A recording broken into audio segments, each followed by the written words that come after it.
Hello friends, welcome to Kannan Info Tamil. நம்ம இன்னைக்கு என்ன டாபிக் பார்க்க போறோம் அப்படின்னா மூன்று முக்கியமான டிஃபென்ஸ் அப்டேட் இந்த வீடியோல பார்க்க போறோம். முதல் டிஃபென்ஸ் அப்டேட், இந்தியாவின் DRDO நிறுவனம் ஹைப்பர்சானிக் மிசைல்களை உருவாக்குவதில் சமீப காலமா அதிக முனைப்பு காட்டி வந்துகிட்டு இருக்காங்க.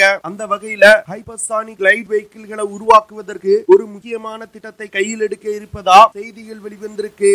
இந்தியா எதற்காக இந்த ஹைப்பர்சானிக் கிளைட் வெஹிக்கிள்களை உருவாக்குறாங்க, இந்த ஹைப்பர்சானிக் கிளைட் வெஹிக்கிள்களை பயன்படுத்தி என்ன மாதிரியான ஆபரேஷன்களை கேரி அவுட் செய்ய முடியும், இந்த மிசைல்களை டெவலப் செய்யறது மூலமா இந்தியாவுக்கு கிடைக்கக்கூடிய நன்மைகள் என்ன அப்படிங்கிறது குறித்து பார்க்கலாம். அடுத்த அப்டேட், இன்னும் கூடிய விரைவில் இந்திய முப்படைகளுக்காக அதிக எண்ணிக்கையில மீடியம் ஆல்டிடியூட் லாங் என்டியூரன்ஸ் ட்ரோன்களை வாங்க இருப்பதா செய்திகள் வெளிவந்திருக்கு. எதற்காக India medium altitude long endurance ட்ரோன்களை அதிக அளவுல இந்திய படையில் இணைக்கிறாங்க, இந்த ட்ரோன்களோட சிறப்பு அம்சம் என்ன அப்படிங்கிறது குறித்து பார்க்கலாம். இது தவிர ஏற்கனவே இந்திய படையில் பயன்பாட்டில் உள்ள ஹெரான் ட்ரோன்கள்ல ஒரு முக்கியமான மாற்றத்தை இந்தியா கொண்டு வர இருக்காங்க. அது என்ன மாற்றம், எதற்காக இந்தியா ஹெரான் ட்ரோன்கள்ல மாற்றங்களை செய்றாங்க அப்படிங்கிறது குறித்து பார்க்கலாம். அடுத்த அப்டேட், இந்திய ராணுவத்திற்கு கூடுதலா அப்பாச்சி அட்டாக் ஹெலிகாப்டர்களை வாங்க இருப்பதா செய்திகள் வெளிவந்திருக்கு. எத்தனை அப்பாச்சி அட்டாக் ஹெலிகாப்டர்களை இந்தியா வாங்க போறாங்க,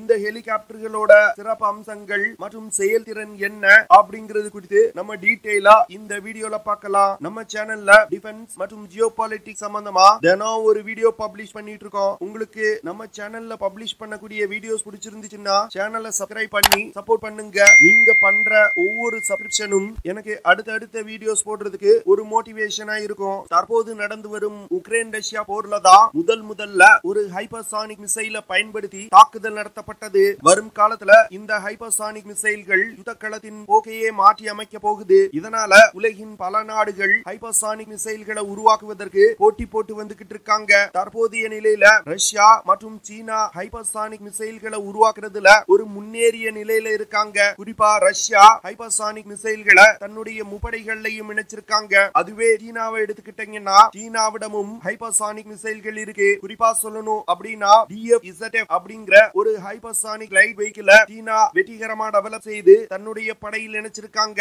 இந்த DF-ZF அப்படிங்கிற ஹைப்பர்சானிக் கிளைட் வெஹிக்கிளை DF-17 அப்படிங்கிற ஒரு மீடியம் ரேஞ்ச் பாலிஸ்டிக் மிசைல்ல இணைத்து சீனா உருவாக்கி இருக்காங்க. இந்த சூழ்நிலையில இந்தியாவும் ஹைப்பர்சானிக் மிசைல்களை உருவாக்குவதற்கு முயற்சி செய்து வந்துகிட்டு இருக்காங்க. இந்தியா ஹைப்பர்சானிக் மிசைல்களை உருவாக்குவதற்கு வெவ்வேறு திட்டங்களை பயன்படுத்தி முயற்சி செய்து வந்துகிட்டு இருக்காங்க.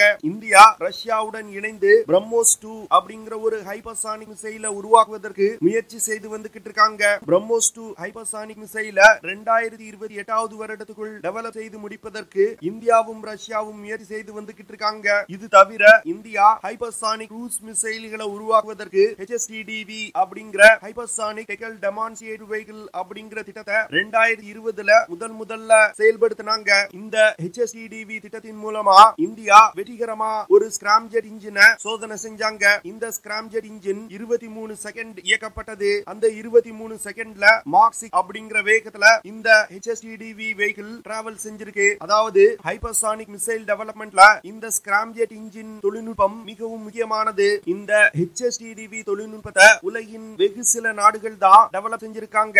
இந்தியா டெவலப் செய்து வரும் HSTDV வெஹிக்கிள்கள்னால அதிகபட்சமா மாக் 12 அப்படிங்கிற வேகத்துல பறக்கும் வகையில டெவலப் செய்ய போறாங்க.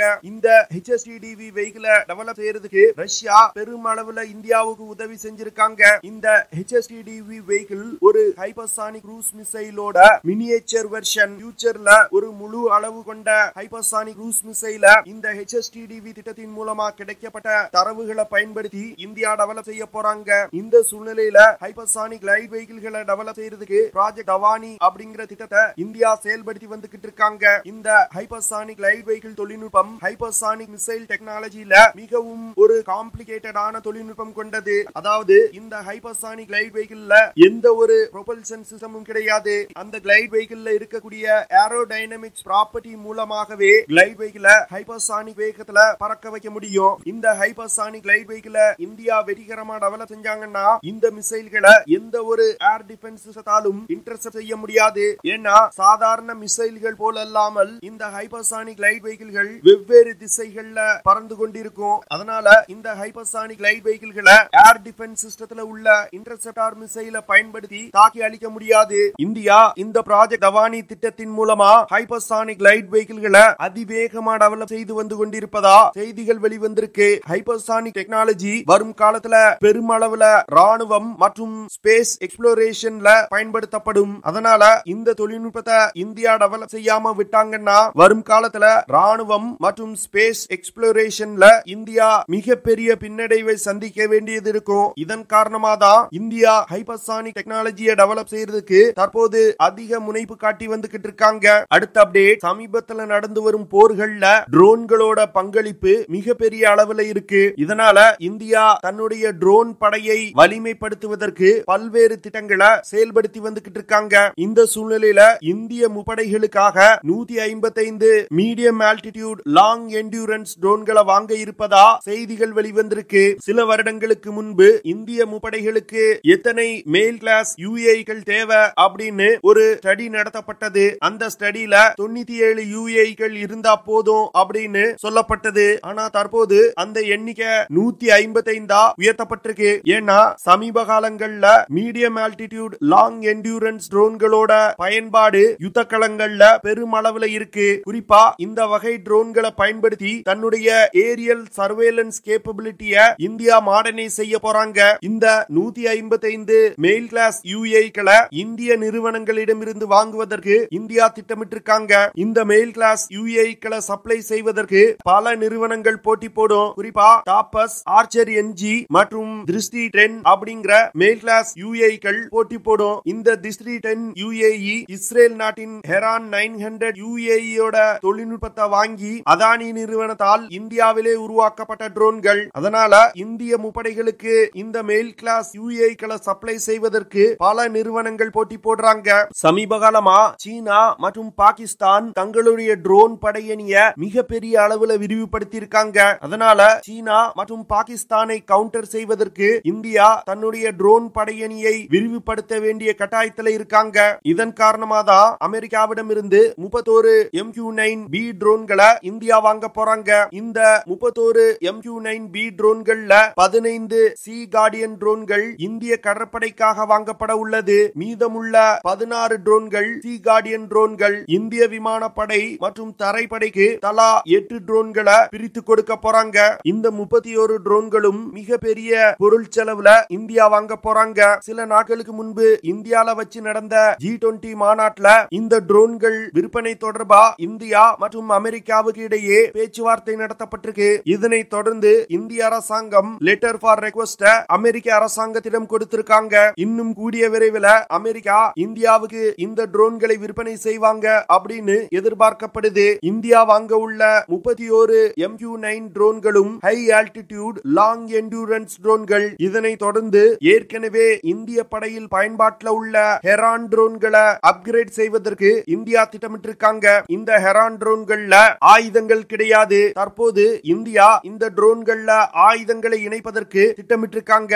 ஹெரான் ட்ரோன்கள்ல ஆயுதங்களை இணைப்பதற்கு கிட்டத்தட்ட 21,000 கோடி ரூபாயை இந்தியா செலவு பண்ண போறாங்க. இதற்கான ஒப்புதலை கேபினெட் கமிட்டி ஆன் செக்யூரிட்டி இன்னும் கூடிய விரைவில் வழங்க இருக்காங்க. அது மட்டும் இல்லாம ஹெரான் ட்ரோன்களோட சேட்டலைட் கம்யூனிகேஷன் சிஸ்டத்தையும் இந்தியா அப்கிரேட் செய்ய போறாங்க.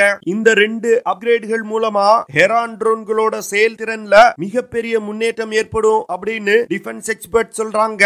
இந்த ஹெரான் ட்ரோன்கள்னால அதிகபட்சமா 1150 கிலோகிராம் எடையை சுமந்து கொண்டு பறக்க முடியும். இந்த ட்ரோன்கள்னால தொடர்ந்து 52 மணி நேரம் பறக்க முடியும். ஹெரான் ட்ரோன்கள்னால அதிகபட்சமா 207 கிலோமீட்டர் பெர் ஹார் வேகத்துல பறக்க முடியும். இந்த ட்ரோன்கள்னால 33,000 அடி உயரத்துல பறக்க முடியும். அடுத்த அப்டேட், சமீப காலமா இந்தியா அட்டாக் ஹெலிகாப்டர்களை அதிக அளவுல படையில் இணைச்சு வந்துகிட்டு இருக்காங்க.